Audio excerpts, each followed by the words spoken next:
Insecte, nom masculin, du latin insectus, sous le tabouret. Ainsi, le mot insecte désigne-t-il un animal si petit qu'il peut, à l'aise, passer sous un tabouret sans ramper, alors que le python, si. Les insectes sont des invertébrés de l'embranchement des articulés. Il n'y a pas de quoi se vanter.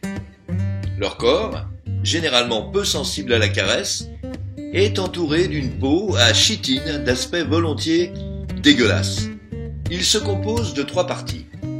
Une, la tête, avec 2 antennes, que l'enfant aime à couper au ciseau pour tromper son ennui à la fin des vacances. 2 gros yeux composés à facettes et peu expressifs au-delà du raisonnable. Et une bouche très dure garnie d'un faisceau redoutable de sécateurs baveux dont la vue n'appelle pas le baiser. 2. Le thorax, lisse et brillant, affublé d'un nombre invraisemblable de pattes et le plus souvent garni de 2 paires d'ailes, dont la finesse des nervures ne manque pas de surprendre chez un être aussi fruste.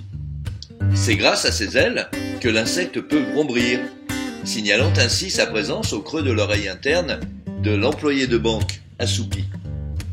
3. L'abdomen, divisé en gros anneaux mous et veloutés et percé sur les côtés de maints trous, faisant également office de trachée pulmonaire. Ce qui est étrange chez la libellule, c'est qu'elle respire par où elle pète. Maurice Genevoix. Humus.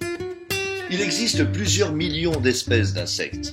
Certains vivent en Seine-et-Marne, au Kenya, ou sur un grand pied, tel le cafard landais, qui, comme le berger du même nom, vit juché sur des échasses pour dominer fièrement les ordures ménagères dont il est friand.